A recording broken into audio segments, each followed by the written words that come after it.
Welcome to Monk's Temple. Find a place to rest now, wherever you are. Let the world outside soften, let the sounds become distant, and allow your own breathing to be the most important sound in the room. We are about to embark on a gentle journey, not to a distant land, but into the very architecture of your own experience. We'll be exploring a series of lenses, timeless perspectives offered by the profound tradition of Buddhism. These are not rules to bind you, but keys to unlock a more peaceful, resilient, and deeply respected way of being. Let us begin with the very ground of our being, with a principle that quiets the storm before it begins. Let's speak of contentment. Imagine your mind is a vast, clear sky. This sky is your natural state, spacious, peaceful, and inherently complete. Now, imagine every desire, every if only, every anxious craving for a different reality, is not a part of the sky, but a cloud you yourself paint into existence. With the brush of your worried thoughts, you create dark clouds of lack. With the spray of your comparisons, you create gray mists of envy. You stand back, look at the crowded, gloomy sky you've manufactured, and sigh, "Why is my life so overcast?" The profound teaching here is that the sky was never the problem. The problem, and the solution, rests with the painter. Contentment, in the deepest Buddhist sense, is the courageous decision to put down the brush. It is not convincing yourself that gray clouds are beautiful. It is the realization that you have the power to stop painting them, and to simply rest in the innate, clear blue that has been there all along. It is discovering that you are not the weather, you are the space that holds it. This is a radical form of freedom. It means your sense of okayness is no longer held hostage by external conditions. The promotion, the perfect relationship, the new possession, these become pleasant weather patterns in your sky, not the source of the sky itself. When you anchor here, in this sense of fundamental enoughness, you carry a quiet stability that others can feel. Your presence becomes a refuge, not a demand. This grounded, unneedy serenity commands a respect that is profound because it is unshakable. It comes from within, not from the approval of the clouds. I witnessed this in an old gardener who tended a small plot behind the temple where I lived as a young man. His name was Leo. He had little in a material sense, a simple hut, a few tools, his plot of land. Each day, with meticulous care, he would weed, water, and whisper to his plants. One summer, a terrible drought scorched the region. Neighbors' gardens wilted and died. Their frustration was a palpable heat in the air. But Leo's garden, while not lush, survived. It was green. I asked him his secret, expecting a tale of a hidden water source. He smiled, his face a map of gentle lines. "No secret," he said. "I just pay attention. I plant what belongs here, plants with deep roots that know how to find water. I mulch to keep the coolness in the soil. I work with the land, not against it. The drought is just another thing to work with." He wasn't fighting reality, wishing for a different season. He had found a deep contentment in the partnership with his patch of earth, as it was, and that partnership yielded resilience. His garden was a testament not to control, but to harmonious adaptation. People from the village would come just to sit at the edge of his plot, not to take anything, but to absorb its quiet, thriving peace. They respected Leo not for his bounty, but for his unflappable, contented partnership with life itself. He had put down the brush and was simply enjoying the sky. This leads us naturally to how we move in a world we are learning to accept. How do we interact? This brings us to our second lens, right speech. Consider that every word you speak is a seed. You carry a pouch of these seeds with you at all times. In every conversation, you are planting them in the soil of another person's mind. Some seeds are sharp and thorny, words of criticism, gossip, or deceit. They sprout into thickets of distrust and hurt. Other seeds are nourishing. Words of truth, kindness, and genuine encouragement. They grow into flowers of connection and trees of trust. You are the sower. At every moment, you are choosing what kind of garden you are helping to grow in your shared world. Right speech, a cornerstone of Buddhist ethics, is the practice of mindful sowing. It asks 3 questions of every word before it leaves your lips. Is it true? Is it necessary? Is it kind? Truth is the sunlight the seed needs to grow honestly. Necessity is the assessment of the soil. Is this the right time, the right place, for this seed? Kindness is the water that allows it to sprout without force, to grow without scarring the earth. When you sow with this conscious care, you become known as a cultivator of beauty and safety. People will seek out the gardens you help tend. Your words become trusted, your counsel valued. The respect earned here is the respect given to a master gardener. Someone who understands the creative and destructive power of life, and who chooses creation. I learned a harsh lesson about this from a window. In my youth, I shared a small apartment with a friend. Our rooms were separated by a thin wall. One evening, frustrated with a project, I was on the phone complaining bitterly about my friend's habits to a mutual acquaintance. I was sowing thorns, venting petty grievances. I thought I was alone. The next morning, I found a single, beautiful peony in a vase on the kitchen table. No note. My friend was gone for the day. It was only then I noticed the small vent high on the wall between our rooms, a vent I had forgotten was there. Every word I had spoken the night before had drifted clearly into his space. The peony was not an accusation. It was a silent lesson. It was a seed of shocking, graceful kindness planted directly into the scorched earth of my shame. He had responded to my thorns with a flower. That peony, and his silent, compassionate response, taught me more about the power and responsibility of speech than any lecture ever could. It taught me that the walls we think are solid are often full of hidden vents, and that the most powerful communication is often the conscious choice of what not to sow.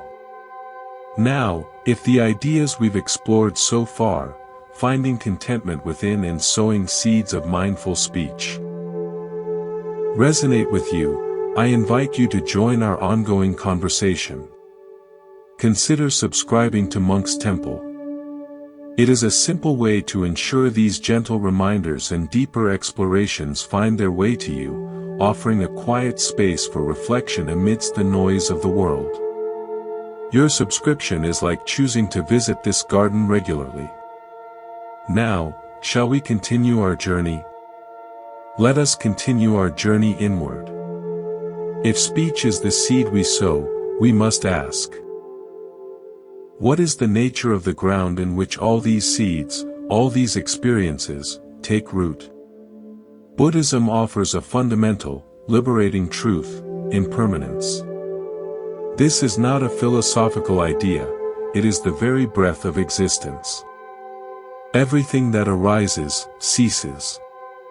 Every moment is a symphony of birth and death, the birth of a thought, the death of a sensation, the birth of a joy, the death of a sorrow. To see this clearly is to hold the master key to freedom. We suffer because we live as if we are carving our names into stone, expecting our creations, our relationships, our very selves to last forever. We stand on the bank of a mighty, flowing river, building castles of sand and then weeping when the river, doing only what a river must do, gently washes them away. The teaching of impermanence does not ask us to stop building beautiful castles. It invites us to build them with the understanding that they are of the river, and for the river. It asks us to find our joy not in the permanent structure, but in the act of creation itself, and then to let go with grace when the waters rise. When you internalize this, a deep fearlessness blossoms. You love more fully because you know the precious fragility of the connection. You engage more completely because you know this effort, this moment, will never come again. You grieve more authentically because you understand loss is not a mistake, but part of the contract of having loved something real. A person who lives with an intimate awareness of impermanence carries a poignant, powerful presence. They are not aloof, they are deeply engaged, but with open hands. They respect the fleeting beauty of life too much to crush it by clinging. This quality, of being fully alive while holding things lightly, commands a profound and wistful respect. I saw this embodied in a master of ikebana, the Japanese art of flower arranging. I watched her for an hour in a silent studio. She would pick a branch, hold it, turn it, and then, often, set it aside. She finally assembled a breathtaking arrangement, asymmetrical, full of space, alive with tension and grace. At the end of the demonstration, as people applauded, she did something astonishing. She walked to the arrangement, bowed to it, and then, with deliberate, gentle motions, she began to take it apart. She laid each flower and branch back on the table. The crowd gasped. She looked up, serene. The arrangement was for this moment, she said. Its beauty was in its aliveness, its specific harmony now. To keep it static in a vase is to make a monument of what was a living conversation. Now, the conversation is over. The materials are ready for their next moment, their next form. She wasn't attached to the product, the masterpiece. She was in love with the impermanent act of creation itself. This is the essence of living with wisdom. It transforms life from a desperate museum curation into a joyful, participatory dance. From the flowing river of impermanence, we find a place to stand on the steady bank. This is patience. In our world of instant results, patience is seen as a lack of speed, a lack of ambition. In the lens of Buddhism, patience is a supreme, active strength. It is not passive waiting. It is the capacity to hold your center while the currents of frustration, delay, and difficulty swirl around you. Imagine you are a deep-rooted tree in a storm. The wind howls, whipping your branches, tearing at your leaves. Impatience is the tree that fights the wind, tries to lean against it, and risks being uprooted. Patience is the tree that allows its limbs to sway, its leaves to be stripped, while its roots hold firm in the dark, unseen earth. It knows the storm is a passing season. It does not resent the wind, it uses the wind to test and strengthen its very fiber. Patience is this inner rootedness. It is the understanding that some processes, the healing of a heart, the growth of understanding, the changing of a mind, have their own timeless rhythm. You cannot rush a sunrise. You cannot hurry the opening of a lotus. When you cultivate this quality, you become a pillar of calm in a chaotic world. In a crisis, eyes turn to you. Your emotional breath is long, you can tolerate discomfort without lashing out. This steadiness is not stiffness, it is a resilient, living flexibility. The respect earned through patience is the respect we give to ancient, sheltering trees, a gratitude for their enduring, reliable presence. My teacher taught me patience through a clay water jar. I was to make one on the wheel. I wanted it perfect, immediately. My first 10 attempts were slumped, torn, collapsed. Frustration boiled in me. He placed a finished jar, smooth and graceful, before me. "How long did this take?" he asked. I guessed a few hours. He smiled. This jar took one afternoon of throwing. But it also took the 10 years it took me to learn how to center the clay without force. It took the decades the clay itself spent being formed in the earth. It took the rain that fell 1,000 years ago to create the river that deposited this particular soil. The jar is not an event. It is a culmination. He then had me simply sit at the wheel and center a ball of clay, not to make anything, just to find the still point, over and over. For days. It was maddening. Then, slowly, a quiet settled in. The goal of the jar faded. The process of finding center became the entire practice. When I finally stopped trying to make a jar and simply applied the patient, centered awareness I practiced, the form arose almost by itself. Patience was the wheel on which my own agitation was smoothed. It taught me that all true things are not manufactured by willpower alone, but are allowed to emerge from a state of calm, persistent presence. This calm presence allows us to look at the contents of our own mind with clarity. This brings us to self-reflection. Without it, we are strangers in our own house, reacting from dusty scripts written long ago. Self-reflection is the practice of coming home and turning on the lights. It is the deliberate, compassionate inspection of your inner landscape. Why did that comment make me so angry? What ancient fear does this situation tug upon? Where does this recurring story of not being enough come from? This is not narcissism or self-obsession. It is the ultimate humility and courage. It is saying, I am a complex and often unknown territory, and I am willing to explore it. Buddhism values this above blind belief. The Buddha famously said, "Be a lamp unto yourself." Self-reflection is how you light that lamp. You can do this through journaling, not as a diary of events, but as a map of your emotional weather. Through meditation, watching thoughts drift like leaves on a stream. By simply asking in moments of strong reaction, what is happening inside me before I blame the outside world?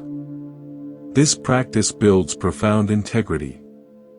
When you know your own shadows, the criticisms of others lose their sting. You've already met those shadows and shaken their hands. When you understand your triggers, you can pause before you are pulled into old dramas. A person who practices self-reflection carries a quiet, unshakable authenticity. They are not easily manipulated because they know their own motivations.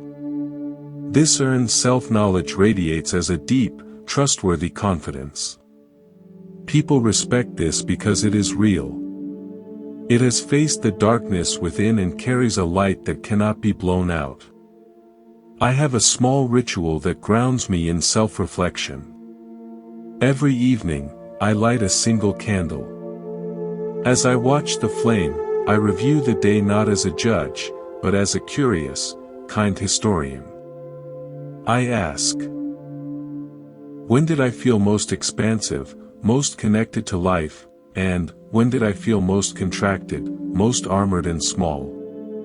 The answers are rarely about grand events. I felt expansive watching the pigeons bathe in a puddle of sunlight. I felt contracted when I gave a curt, dismissive answer to a sincere question. This simple, nightly conversation with myself is not about guilt. It is about pattern recognition. It is about noticing, with gentle honesty, the currents of my own being. Over years, this has done more to soften my rough edges and illuminate my blind spots than any external feedback ever could. It is the slow, patient work of befriending oneself, and from that friendship, a natural, respectful integrity grows. Shall we go deeper? The journey continues, and there are more lenses through which to view the jewel of your own life. Let us move now from the inner observation of self-reflection to the outward impulse that naturally arises from a clarified heart. When we truly understand our own imperfections and suffering, we cannot help but see it mirrored in others. This is the bridge to compassion. In the landscape of Buddhist wisdom, compassion is not sentimental pity. Pity says, "Oh, you poor thing," from a place of separation. Compassion is the visceral, resonant understanding, "Your pain trembles in me because we are made of the same fragile, beating stuff." It is the heart's echo. If you strike a tuning fork and bring it near another of the same note, the second fork will begin to hum in sympathy, without being touched. That is compassion. Another's suffering strikes a chord, and within you, a matching frequency begins to vibrate. This resonance moves you to act, not from obligation, but from a sense of shared being. It must, however, begin at home. Self-compassion is the foundation. We are often merciless inner critics, speaking to ourselves in tones we would never use with a suffering friend. Can you extend the same gentle understanding to your own failures, your own weariness? Can you place a hand on your own heart and say, "This, too, is part of the journey"? From this fertile ground of inward kindness, compassion for others blooms as a natural expansion. It allows you to see the harsh coworker not as a monster, but as someone likely carrying an unseen burden. It lets you view the stranger's rudeness as a cry for help from a heart that has forgotten its own language of kindness. Compassion's most powerful language is often silent. It is a gaze that holds without judgment. It is the act of listening so completely that you hear the story beneath the words. It is the courage to sit beside someone in the raw silence of their grief, not to fix it, but to say with your unwavering presence, "You are not alone in this darkness." I remember a freezing morning at a bus stop. An elderly man, shivering in a thin coat, dropped a worn, obviously precious photograph from his wallet. The wind snatched it and sent it skittering toward a storm drain. His cry was short, a gasp of pure loss. Before he could move, a teenage boy in oversized headphones, who seemed utterly wrapped in his own world, lunged. He slid on the icy pavement, his hand shooting out to pin the photo to the ground just as it teetered at the drain's edge.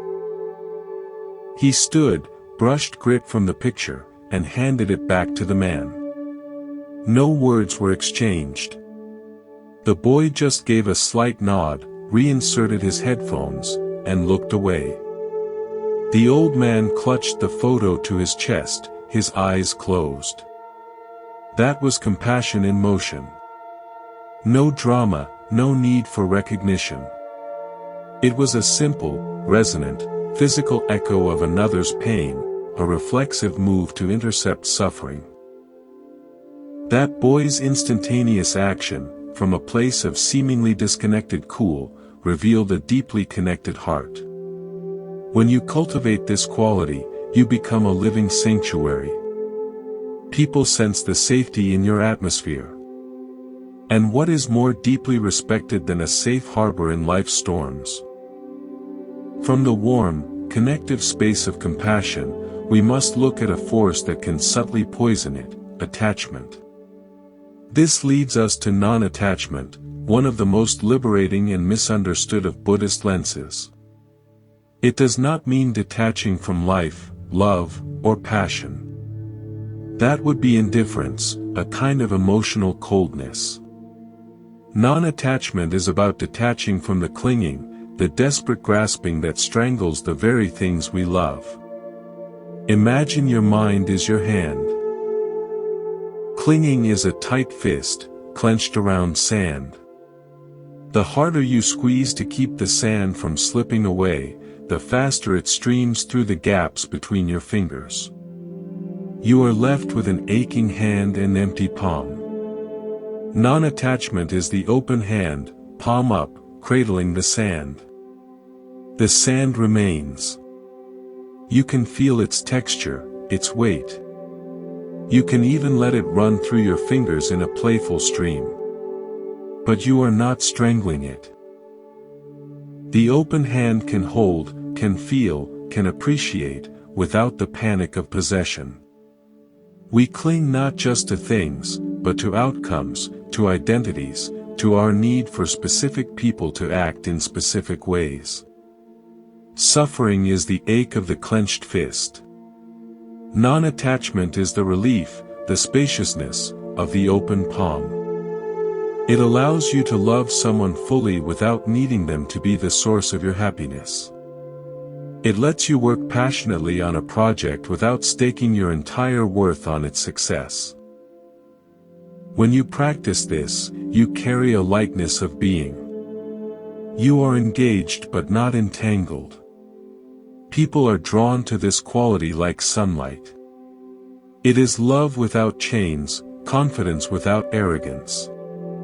The respect it earns is for your freedom, a freedom that is contagious and deeply inspiring. I learned this through a family of sparrows that nested in the eaves of my old study. I became fascinated with them. I'd watch the parents make countless trips, the hungry chirps of the chicks. I felt a proprietary pride, a sense of my birds. When the chicks finally fledged, I felt a surprising pang of loss.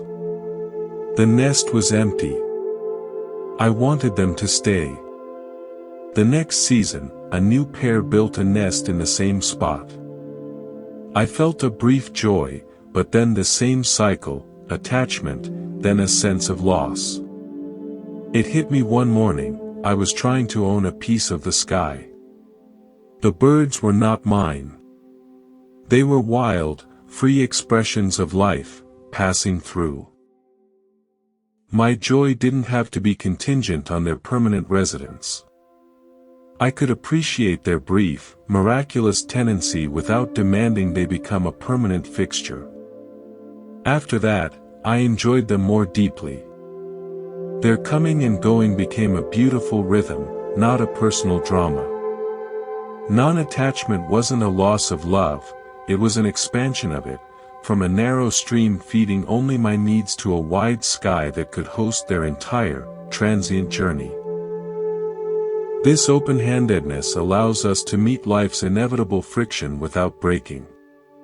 It is the foundation for equanimity. If patience is the deep-rooted tree, equanimity is the still, clear pond at the tree's base. On the pond's surface, all sorts of weather plays out. The wind of praise ripples it. The rain of blame dots it. The storm of loss churns it into waves. Equanimity is not the absence of these surface disturbances. It is the profound, unshaken stillness of the water 20 feet down. At that depth, the tempests above are mere murmurs. The water is cool, calm, and unmoved.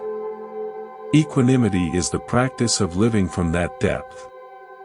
It is the balanced heart that can register pleasure without desperately clinging to it. This is mine forever, and feel pain without drowning in it. This will destroy me. It understands that all experiences are visitors to the doorstep of your awareness. They knock, they stay for a time, and they leave. You are not the visitor. You are the welcoming, spacious house. Cultivating this means building a sacred pause between what happens and how you respond. The insult comes, a stone thrown into your pond. Instead of instantly becoming the splash and the chaotic ripples of anger, you feel the impact, and then you consciously drop your awareness down, beneath the stirred-up surface, to that calm, deep place. From that centered depth, you can see the stone for what it is, and choose a response, or choose no response at all. With clarity, not reactivity. This is immense, quiet power. I saw this embodied in a veteran emergency room doctor. She moved through a nightly carnival of human trauma, blood, panic, grief, pain. Yet she carried an aura of unflappable calm. She wasn't cold, she was intensely present and effective. But she wasn't shattered by the suffering she witnessed. I asked her how she maintained her center. She said, "I am a clear channel. I walk into a bay, and for those minutes, that patient and their need is the entire universe. I focus everything there. Then, when it's done, I step out. I don't carry the bay with me to the next one. If I did, the weight would crush me, and I'd be useless to the next person who needs a clear channel. I let each experience flow through me, not into a stagnant pool inside. That is equanimity. It is not a wall to keep life out. It is a deep, resilient, flowing capacity to let life move through you without being permanently stained or shaken by its passing colors. A person who possesses this quality is a pillar of strength in chaos. They command a reverence that goes beyond ordinary respect, for they seem to embody the serene, enduring stability of nature itself. The journey is unfolding. We have traveled from the inner sky to the open hand, to the still depths. There is more to see. Let us move now from the still depths of equanimity to the natural, radiant expression of a heart that is open and balanced. This is generosity. In the framework of Buddhist wisdom, generosity is considered the very foundation of the path. It is the first training, the initial step out of the cramped world of self-concern. But true generosity, as taught here, is not a transaction. It is not, "I give this so you will like me, or so I will earn good fortune." That is commerce, dressed in a kind disguise. Real generosity is the innate overflow of a contented spirit. It is what happens when you have touched the stillness within and feel so full that sharing becomes as natural as a lamp giving light. The lamp does not shine because it seeks admiration for its flame, it shines because that is its essence. When your inner world is nourished by contentment and compassion, generosity becomes its inevitable exhale. This giving can take countless forms. It can be the generosity of material things, sharing food, offering shelter, giving freely of your resources. But often, the most profound generosity is intangible. It is the generosity of your time, offered without glancing at the clock. It is the generosity of your full, undivided attention, a rare and precious gift in a distracted world. It is the generosity of your forgiveness, which frees a debt and liberates both the giver and receiver. It is the generosity of your skill, teaching others what you know without hoarding knowledge as power. It is even the generosity of stepping back, of letting someone else have the spotlight, the credit, the final word. There is a beautiful symmetry in Buddhist thought. The non-attachment we cultivate, the open hand, is what allows us to give most freely. And in the very act of giving, we create more spaciousness within ourselves, which in turn can hold more peace. It is an upward spiral of openness. I recall a small, weathered roadside shrine in a remote region. It consisted of just a simple stone shelf under a tree. There was no statue, just an empty space. But on the shelf, people left things. Not valuables, but simple offerings, a piece of fruit from a lunch, a brightly colored stone, a hand-knitted scarf in winter, a cup of fresh water in summer. There was no organizer, no sign. It was a spontaneous, ongoing act of communal generosity. No one knew who left what. The offerings were for anyone who needed them. A hungry traveler could take the fruit. A cold person could take the scarf. The cup was always being refilled by different hands. That shrine was not a place of petition to a distant deity, it was a living altar to the spirit of giving itself. It existed because enough people in that community understood that to give anonymously, to meet a need you may never see, is to participate in a sacred circuit of care. When you embody this spirit, you become a node in that circuit. People may not always articulate it, but they feel the positive charge of a generous person. The respect given is not for the size of the gift, but for the consistent, open-handed quality of the heart behind it. From this spirit of open-handed giving, we turn to a quality that ensures our giving, and all our actions, are rooted in integrity. This is right livelihood. This principle, part of the Buddha's Noble Eightfold Path, asks us to consider the ethical dimension of how we support ourselves. Your work is not merely a way to earn a living, it is a primary channel through which your energy, your time, your very life force, flows out into the world.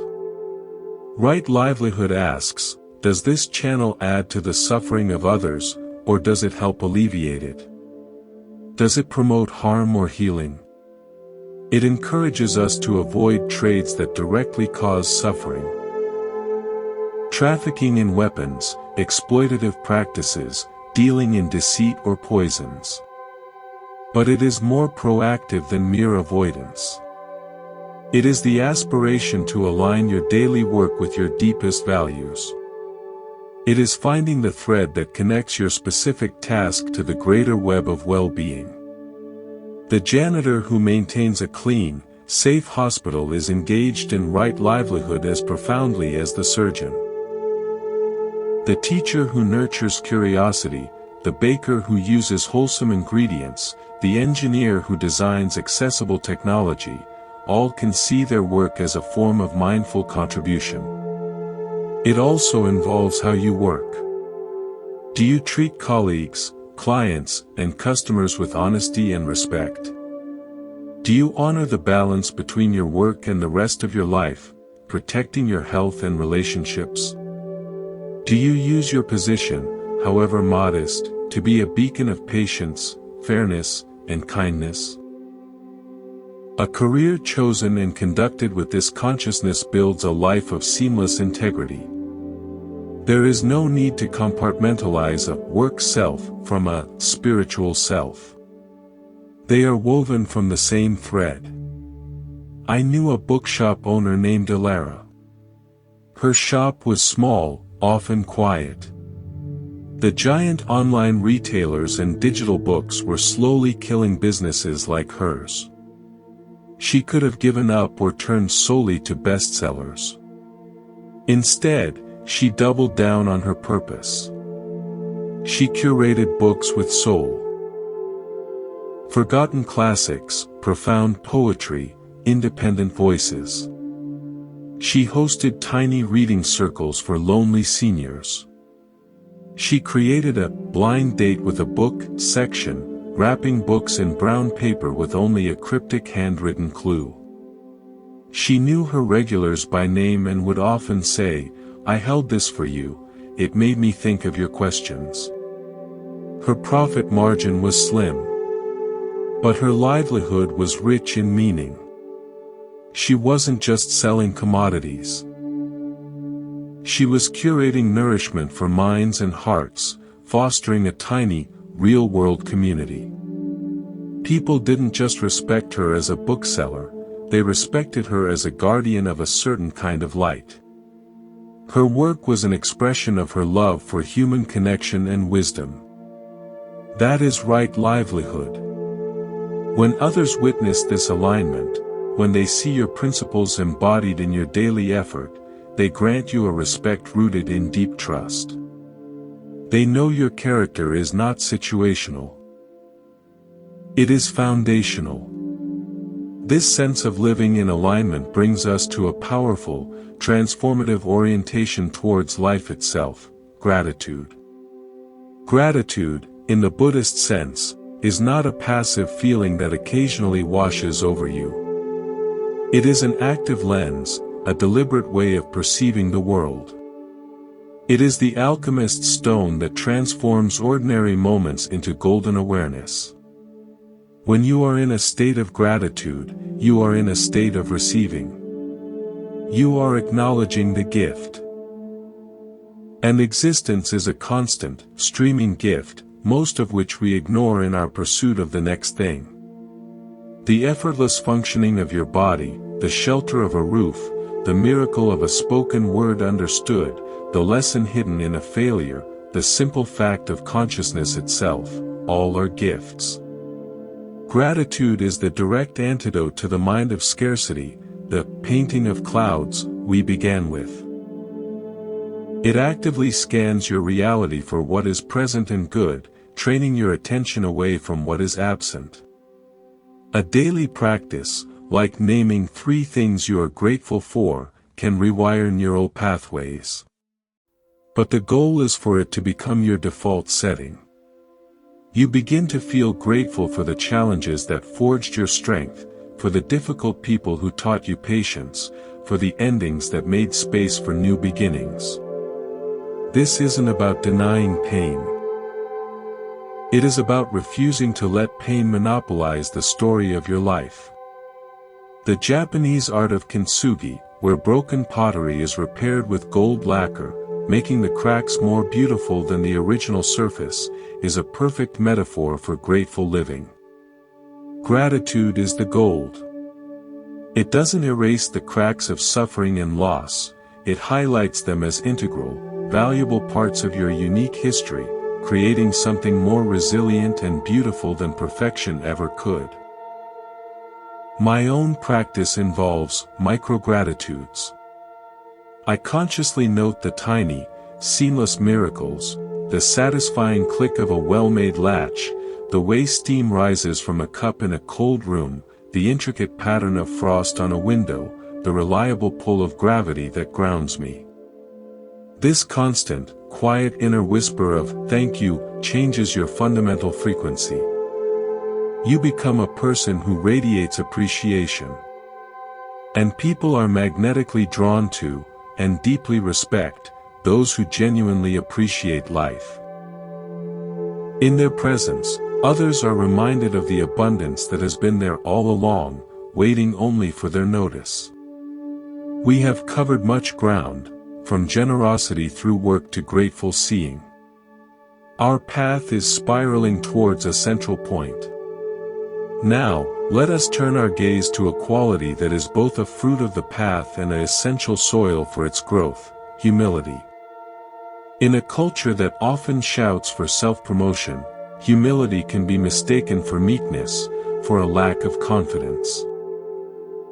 Through the lens of Buddhist wisdom, humility is a sign of immense strength and clear seeing. It is the wisdom of the valley. The mountain is majestic, drawing the eye and capturing the clouds. But life gathers in the valley. Water flows there, crops grow there, communities thrive in its shelter. The valley is low, receptive, and profoundly fertile.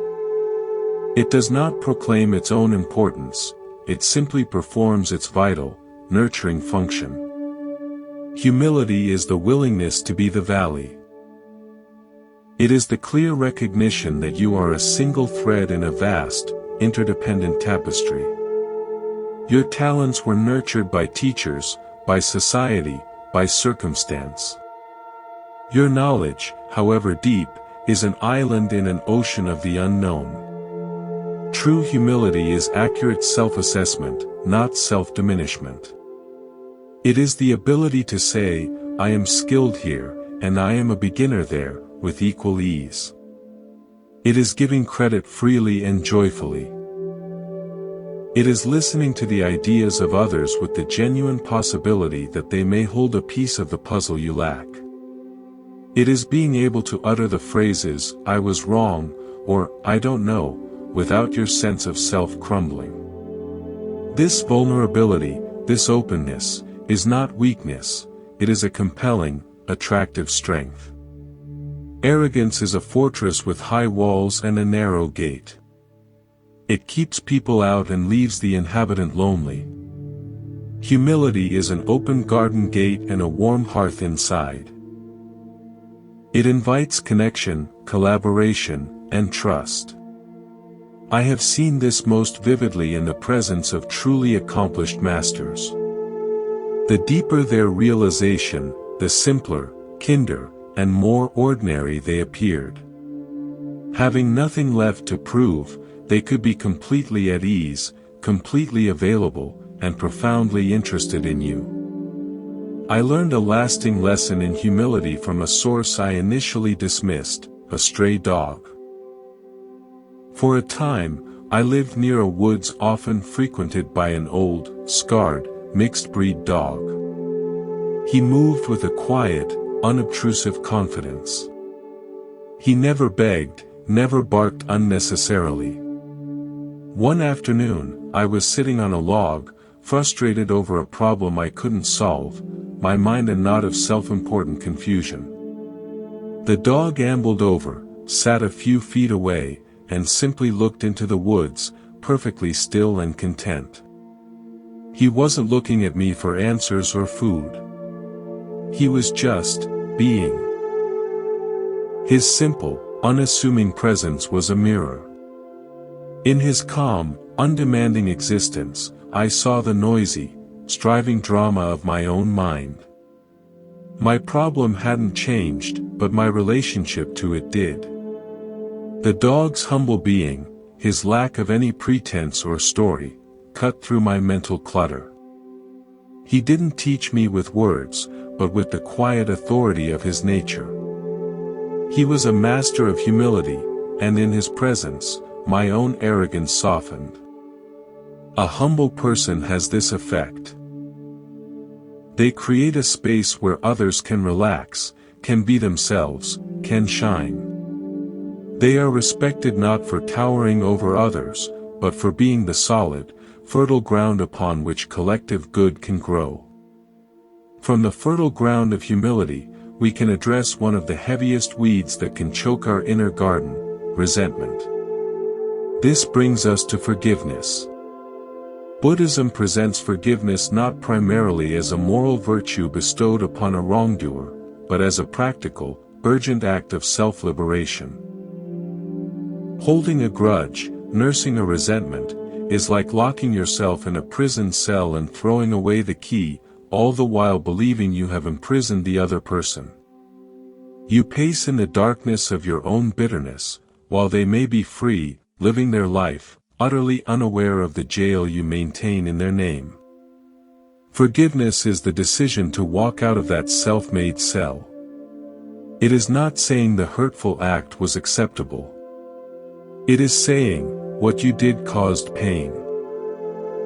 But I am no longer willing to be the custodian of that pain. I am releasing myself from this duty. The first and often most difficult prisoner to release is yourself. Self-forgiveness. For the mistakes, the unkind words to your own heart, the roads not taken, the ways you feel you have fallen short. Can you look upon your past selves with the compassion you would offer a struggling friend? That younger you was doing the best they could with the awareness and wounds they carried. Forgive them.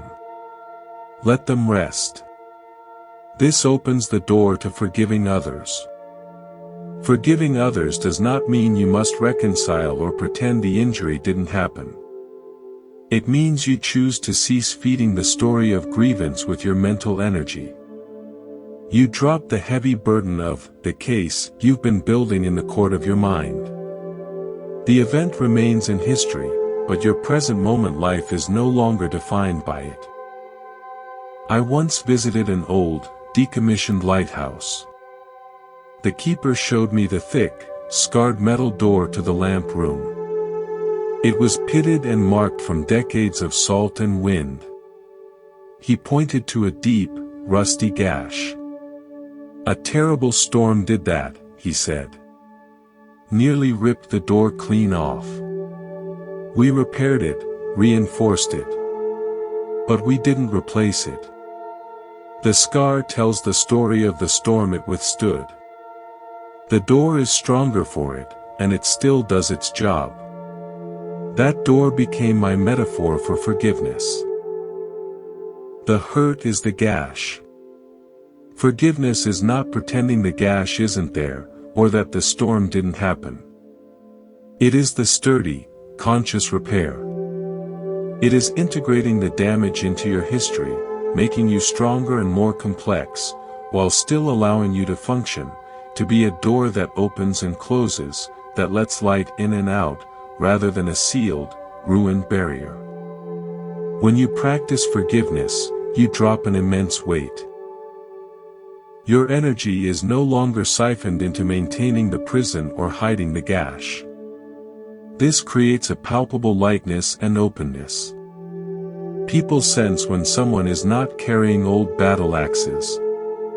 They sense the emotional space and freedom around them.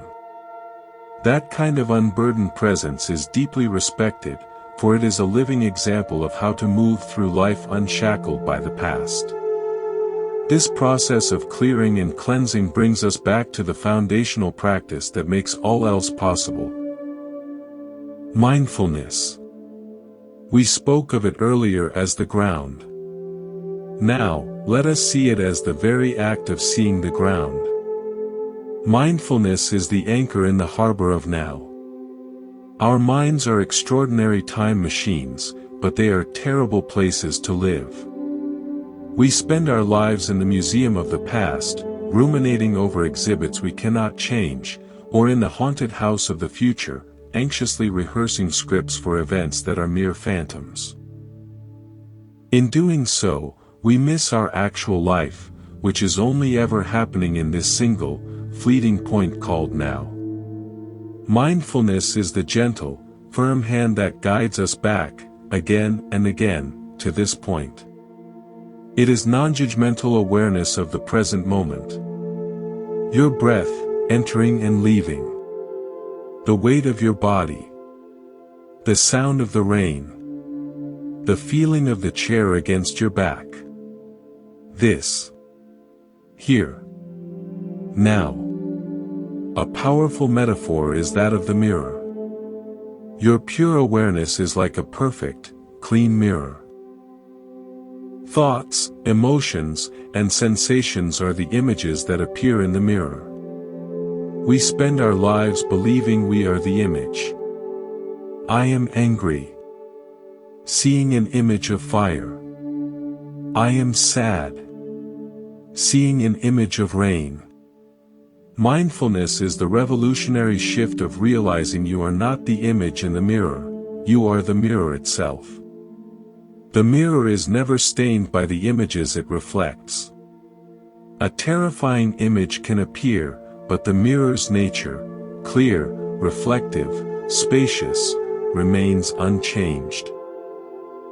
By practicing mindfulness, you learn to rest as the mirror, observing the parade of images, thoughts, feelings, sensations, with curiosity and compassion, knowing they will pass and make way for the next reflection. This changes everything. When you are truly present, your responses become chosen rather than reactive. Your compassion becomes more immediate. Your patience is more accessible. You cease to be a puppet jerked by the strings of ancient conditioning. To others, this quality is unmistakable. A mindful person is truly with you. They are not half listening while composing their reply. Their attention is not fractured. This deep, respectful presence is one of the greatest gifts you can offer in a fragmented world. It communicates, without words, in this moment, you matter more than my thoughts. The respect this earns is profound, for it is the respect we instinctively give to someone who honors us with the rarest resource: their full, awake attention. Our journey is moving towards integration. We have explored the soil, the seeds, the weeding, and the clear mirror. The picture is becoming whole. We have journeyed through the landscape of inner virtues, humility, forgiveness, mindfulness. Now, let us focus on the vessel that carries us through this landscape, our day-to-day life, our routines, our very sense of purpose. Buddhism offers a guiding star for this in the principle of right effort. This is not about grim struggle or relentless striving. Right effort is the art of wise and balanced application of energy. Imagine you are tuning a stringed instrument. If the string is too slack, it produces no sound, no music. This is the energy of laziness, of apathy. If you tighten the string too much, it becomes taut, strained, and may snap under pressure. This is the energy of frantic striving, of obsession, of burning yourself out. Right effort is finding the precise, golden tension where the string can vibrate freely, producing a clear, resonant, and sustainable note. It is about cultivating what is skillful and letting go of what is unskillful within your own mind and actions, but doing so with a sense of ease, not warfare. This involves 4 harmonious endeavors: to prevent unwholesome states, like anger or greed, from arising, to abandon them if they have arisen. To cultivate wholesome states, like kindness or generosity, and to maintain them once they have taken root. But the key is in the how. You do not battle a wave of anger with a club of self-hatred. You see it arising, acknowledge it with mindfulness, and gently, patiently, redirect your attention to your breath or to an object of goodwill. It is the work of a gardener, not a soldier. You gently uproot the weeds of harmful thought and carefully water the seeds of beneficial ones, trusting in the process of growth. When you apply your energy in this balanced, persistent, and kind way, you become a person of reliable character. You are not volatile, blown about by every mental weather front. You are not inert, stuck in old ruts. You are dynamically, consciously engaged in your own evolution. This quality of steady, purposeful growth is deeply impressive. People come to rely on your equilibrium and respect the conscious craft you apply to your own life. I learned about right effort not from a meditation cushion, but from a potter's wheel. I was trying to master the wheel, to force the clay into perfect symmetry. My efforts were tense, forceful. The clay would wobble, collapse. My teacher placed her hands over mine. "You are using fight energy," she said. "The clay feels it and fights back. Use follow energy. Your effort should be like guiding a boat downstream. You set the direction, but you use the current's own power. Feel where the clay wants to go, and guide it from there." She had me close my eyes and just feel the spinning clay, to find its rhythm and join it. When I stopped fighting and started partnering, applying effort with the material, not against it, the forms began to rise, centered and graceful. Right effort in life is like that. It is not about conquering your nature, but about understanding its currents and skillfully, gently steering. A person who has mastered this does not seem weary from struggle, they seem fluid, capable, and at peace with their own process. This harmonious power commands great respect. From the conscious application of effort, we flow naturally into how we relate to the results of our actions and the gifts of life. This brings us to a principle that is both a protector of peace and a magnet for goodwill: renunciation. In popular thought, renunciation is seen as harsh austerity, giving up all pleasure, living in stark denial. The Buddhist understanding is far more nuanced and psychologically astute. Renunciation is not about rejecting the world's beauty. It is about renouncing the craving that turns beautiful things into sources of bondage. It is the wise understanding that certain pursuits, no matter how pleasurable in the moment, ultimately lead to agitation, entanglement, and suffering. It is the mature decision to let go of a lower pleasure for a higher peace. You are not saying, "I will never enjoy a delicious meal." You are saying, "I renounce the compulsive need to chase exotic tastes, to overindulge, to make my happiness dependent on the next culinary experience." It is the conscious editing of your desires to create space for what truly matters. Renunciation is the open space in your calendar, the clarity in your mind when you say no to a draining obligation.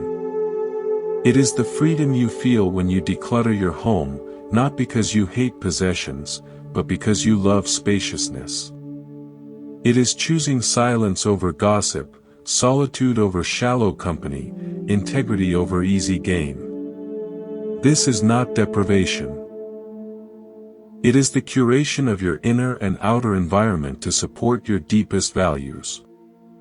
When you practice renunciation, you cease to be a slave to every passing want. You become the author of your priorities. This discernment projects a powerful self-possession. People sense that you are not easily bought, distracted, or manipulated by base temptations. Your no has weight, and therefore your yes carries profound meaning. The respect this earns is for your sovereignty, your clear-minded integrity in a world of endless enticements. I saw the power of renunciation in a celebrated musician who, at the peak of his fame, walked away from major tours and recording contracts. The media speculated about scandals or breakdowns. Years later, I met him living simply in a small coastal town, giving free music lessons to children. I dared to ask him why he left. He smiled. The music was becoming a commodity. The noise of the business, the schedules, the demands, the image-making, was drowning out the song. I renounced the noise so I could hear the song again. Here, I hear it every day, in the waves and in these children's first, fumbling notes. I gave up an audience to regain my soul. He hadn't renounced music, he had renounced the apparatus that was suffocating it. His life radiated a quiet, profound joy that his frantic fame never had. His choice commanded a different kind of respect. Not the loud adoration of fans, but the deep, silent reverence of those who recognized a person who had traded a glittering cage for the wide sky. This conscious curation of life leads us to consider the ultimate aim, the atmosphere in which all these qualities breathe: inner peace. Inner peace is not a passive state of blankness. It is the vibrant, humming silence at the center of a well-tuned life. It is not the absence of conflict in your outer world, but the unshakable stillness within you that remains undisturbed by that conflict. It is the eye of the hurricane. You do not find it by avoiding life's storms, but by building a sanctuary within that no storm can penetrate. This sanctuary is constructed through all the principles we've discussed. The mindfulness that anchors you in the now, the compassion that connects you, the non-attachment that frees you, the equanimity that balances you, the right effort that steadies you. Inner peace is the symphony that plays when every instrument of your being is in harmony. This peace is palpable and contagious. It is a silent teaching more powerful than words. When you are centered in this peace, you don't need to argue, defend, or prove. You simply are. And in that simple, potent being, you have a profound effect. You calm agitated rooms without uttering a syllable. You offer solace just by sitting quietly with someone in pain. Your decisions arise from clarity, not from reactive fear or greed. The ultimate respect you can earn is the respect for your peace. People may not understand it, but they will be in awe of it. In a world of frantic noise and drama, a person of genuine inner peace stands out like a clear, deep spring in a desert. Others will be drawn to you, not to take your peace, but to remember that such a state is possible. They will respect you as a living testament to the possibility of a different way to live. I will share a final, personal story on this point. For years, I sought peace in remote places, in silent retreats, in perfect conditions. I believed it was a product to be acquired. Then, during a hectic, stressful period caring for an ailing family member, a time of sleepless nights, medical logistics, and emotional turmoil, I had a fleeting moment. One morning, in the middle of preparing medication, the sun broke through the window and fell in a perfect square of light on the floor. For just a few seconds, I stopped. I looked at that light. I felt the weight of the bottle in my hand, the worry in my heart, the fatigue in my bones. And in that exact, burdened moment, a wave of utter peace washed through me. It didn't change the situation. It didn't remove the stress. But it showed me that peace was not the opposite of my circumstances, it was a layer of reality that existed simultaneously beneath them. It was the still ocean beneath the stormy surface. I realized inner peace isn't something you find when conditions are perfect. It's something you discover you already are, when you stop confusing yourself with the weather. That realization became my unshakable ground. When you find that ground, you walk differently. And the world responds to that groundedness with a respect that acknowledges a strength beyond mere force. Our exploration is nearing its completion. We have gathered many lenses. It is time to see how they work together as one seeing eye. We have traveled a great distance, exploring individual qualities like gems held up to the light. Now, let us see the crown they form together. Let us speak of wisdom. In Buddhism, wisdom, prajna, is not the accumulation of information or intellectual cleverness. It is the direct, intuitive understanding of the true nature of reality. It is seeing things as they actually are, not as we wish, fear, or assume them to be. This wisdom penetrates three fundamental truths: the understanding of impermanence, anicca, the understanding of suffering and its origin, dukkha, and the understanding of non-self, anatta. It is the clear, cool water that washes away the dust of illusion. While compassion is the beating heart of the path, wisdom is the guiding eyes. One without the other is incomplete. Compassion without wisdom can be misguided and draining. Wisdom without compassion can be cold and detached. Together, they are the two wings of a bird, both essential for flight. This wisdom is cultivated through the very practices we've discussed. Mindfulness sharpens your perception, allowing you to see the constant flux of phenomena. Self-reflection investigates the illusion of a fixed, separate self. Through patient observation, you see how suffering arises from clinging to what is changing and from identifying with a mirage. Wisdom is the moment you truly get it, not as a concept, but as a lived reality. It's the aha that transforms your entire relationship to experience.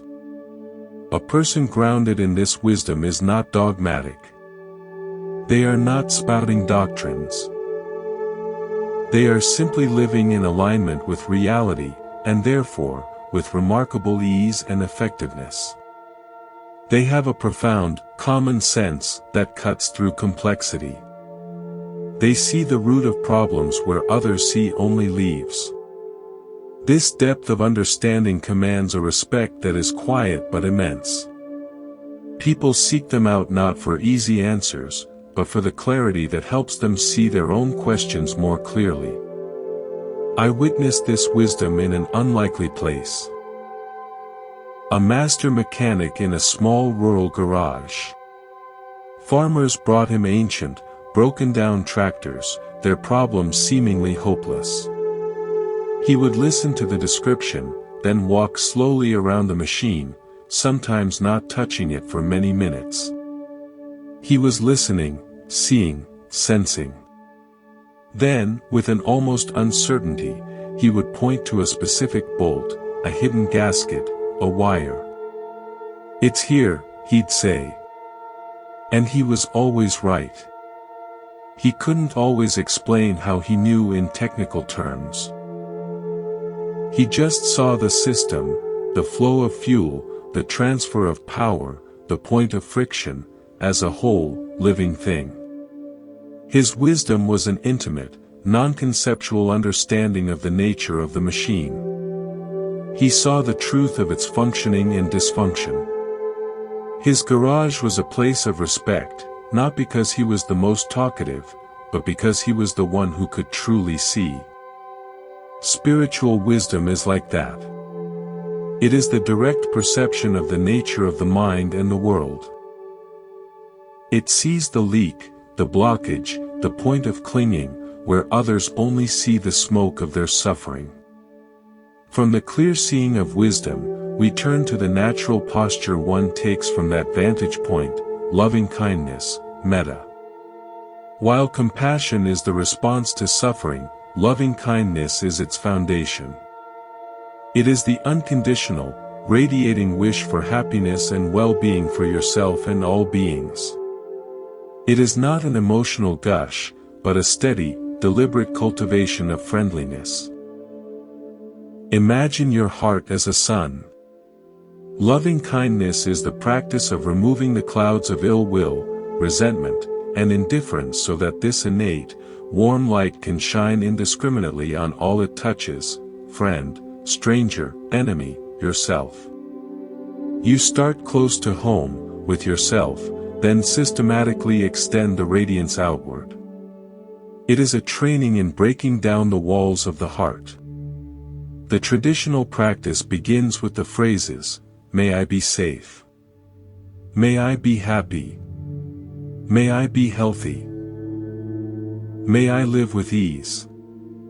Then you offer them to a benefactor, a neutral person, a difficult person, and finally to all beings everywhere. This is not a magical incantation but a psychological tool to soften the heart's habitual patterns of favoritism and aversion. When you cultivate metta, you become a source of benevolent energy. You are not necessarily nicer, in a superficial way, but you carry an atmosphere of fundamental goodwill. People and even animals sense this lack of threat, this inherent friendliness. It disarms conflict and builds bridges where none seemed possible. The respect earned through loving kindness is the respect we give to a warm hearth on a cold night. It is a gratitude for the unconditional, welcoming warmth. I once lived near an elderly woman who was the embodiment of this practice. She sat on her porch every evening, smiling and nodding at everyone who passed. Harried parents, sullen teenagers, busy professionals. She knew most by name. She never offered unsolicited advice, just a consistent, warm acknowledgement of their existence. Over time, I noticed something remarkable. People's paces would slow as they approached her house. Shoulders would drop slightly. A tense face would soften into a tentative smile. Her porch became a tiny way station on the street, a place where people unconsciously recalibrated toward their own humanity. She wasn't doing anything but radiating a steady, silent metta. Her presence was a gentle, persistent reminder that they were seen and wished well. That is the power of cultivated loving-kindness. It creates a field of respect that is effortless and profound. Now, integrating wisdom and loving-kindness, we arrive at the principle that governs our engagement with the world of senses and pleasure, mindfulness of the body. This is a specific, powerful application of mindfulness. We often live from the neck up, lost in thought, disconnected from the physical vessel that carries us. Buddhism teaches that the body is a direct gateway to understanding impermanence and a key site for developing wisdom and calm. By bringing mindful attention to the body, to the breath, to sensations, to movements, you ground yourself in reality. You cannot think about the past or future with your big toe. When you feel the sensation of your feet on the ground, you are irrevocably in the present moment. This practice teaches you to experience pleasure and pain without immediately getting hijacked by stories about them. A sharp pain is a constellation of changing sensations, not yet my terrible headache that will ruin my day. A pleasant breeze is a dance of coolness on the skin, not yet a trigger for longing for a beach vacation. This mindful embodiment fosters a deep respect for the body's intelligence and its limits. It leads to natural, easeful ethics. You are less likely to harm a body, your own or another's, that you are intimately, compassionately aware of. It also grounds spiritual insights in tangible reality, preventing them from becoming abstract and unrooted. A person who is mindfully embodied moves with a graceful, economical presence. They are not at war with their physical form. They inhabit it fully. This grounded, present physicality communicates a quiet mastery and self-respect that others instinctively recognize and honor. My own lesson in this came during a long, difficult hike. I was exhausted, focused only on the destination, hating the ache in my legs, the burn in my lungs. I was at war with my body. I stopped, defeated, and sat on a rock. Out of sheer despair, I decided to try what a teacher had said, to feel the sensations without the story. I closed my eyes and just felt the throbbing in my legs. Instead of pain, it became heat, vibration, pulsing life. The burn in my lungs became a raw, intense flow of air. The story of misery fell away, and I was left with a profound, almost shocking, aliveness. My body wasn't my enemy. It was a phenomenal, complex animal doing its absolute best to carry me. The rest of the hike was different. I wasn't hiking to a place, I was hiking with my body, sensation by sensation.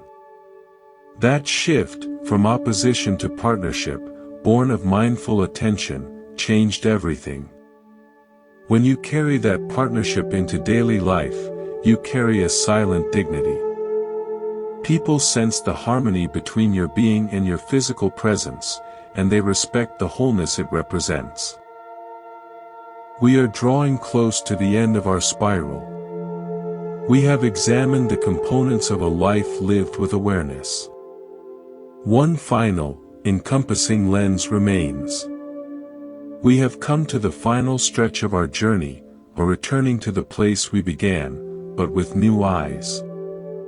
We have gathered all these lenses: contentment, speech, impermanence, self-reflection, compassion, non-attachment, patience, equanimity, generosity, livelihood, gratitude, humility, forgiveness, mindfulness, effort, renunciation, inner peace, wisdom, loving kindness, and the mindful body. They are not a checklist, but a symphony. Now, we arrive at the principle that allows this symphony to be played not as a performance, but as the natural music of a life: integration. This is the art of wholeness, where the teachings cease to be separate things to practice and become the very fabric of your being. In Buddhism, the ultimate goal is often described as awakening or enlightenment. But a more accessible way to see it is as complete integration. It is the end of the civil war within. The part of you that seeks peace is no longer at odds with the part that feels restless. The mindful part is not judging the distracted part. The compassionate heart is not separate from the clear-seeing mind. They function as one seamless organism. Imagine a tree. The roots, humility, grounding; the trunk, patience, equanimity; the branches, generosity, right effort; the leaves, speech, action; and the flowers, compassion, wisdom, are all distinct, yet they are utterly one living being. You cannot point to the treeness in any single part. The tree is the integration of all its parts into a thriving, singular life. Your spiritual maturity is this same wholeness. The respect this commands is not for any specific virtue, but for the undeniable presence of a person who is fully, undividedly themselves, in harmony with the law of life. Integration happens in the small, unseen moments. It's when you receive criticism and, instead of a flare of defensiveness, old habit, you feel the sting: mindfulness, allow it; equanimity, check if there's truth in it; self-reflection, humility. And respond with clarity, not malice; right speech, compassion. The entire process might take 10 seconds. That is integration in action. It's the seamless application of the garden's wisdom without having to run back to the tool shed for each separate tool. You carry the whole garden within you. I saw a perfect, humble example of this in a public librarian. Her domain was the children's section. To watch her was to see integration at work. A toddler would have a meltdown: impermanence, suffering. She would approach calmly, getting down to their level: humility, compassion. She wouldn't immediately offer a toy, but would sit quietly, offering a peaceful presence, patience, equanimity, until the storm passed. Then, she might whisper a question about the book they'd dropped: mindfulness, right speech, helping them re-engage with curiosity, right effort.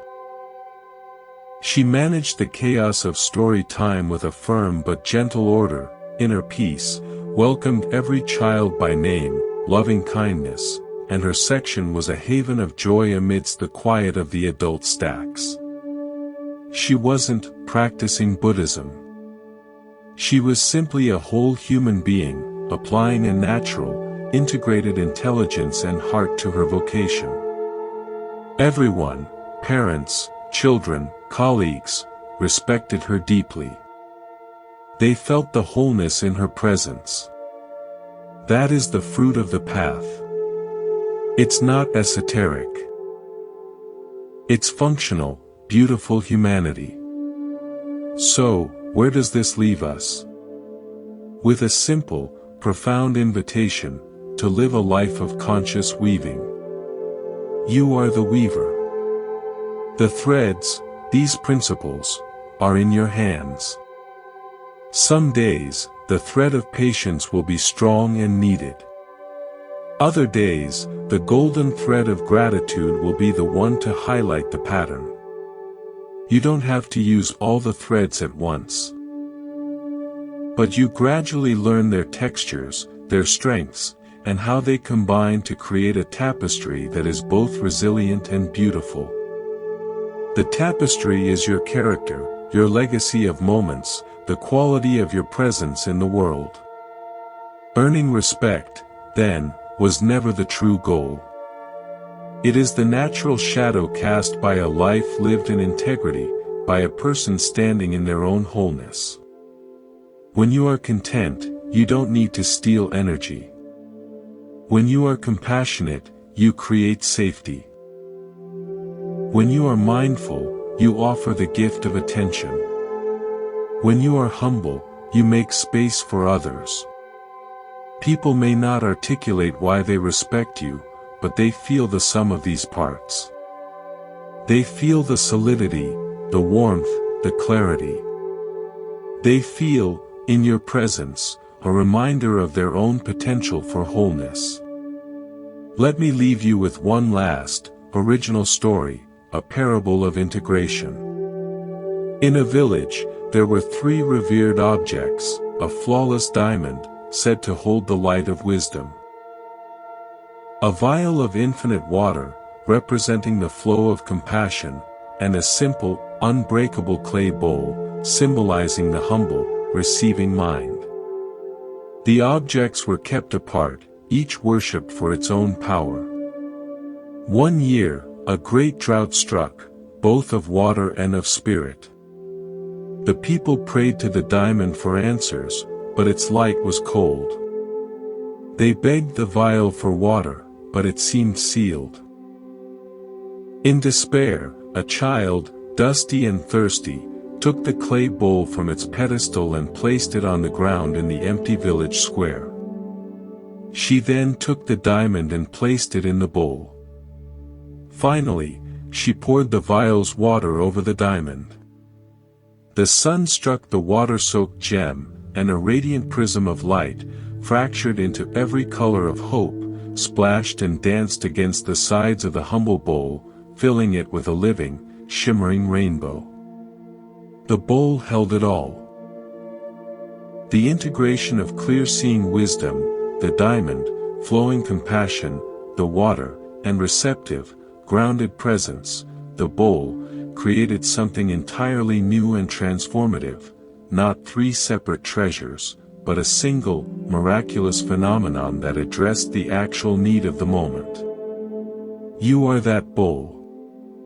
These teachings are the water and the diamond. Your life is the space where they are meant to meet, to mingle, to create a prismatic, living response to each moment you are given. Thank you for walking this long and winding path with me at Monk's Temple. This has been a journey through a quiet garden of principles, each one a lens, a tool, a thread. Remember, this is not about perfection. It is about gentle, persistent return, to your breath, to your intention, to the open hand, to the clear mirror. If you wish to have these lenses polished for you regularly, to be reminded of the garden path, I warmly invite you to subscribe. It is a simple way to keep this conversation with your own wisdom alive.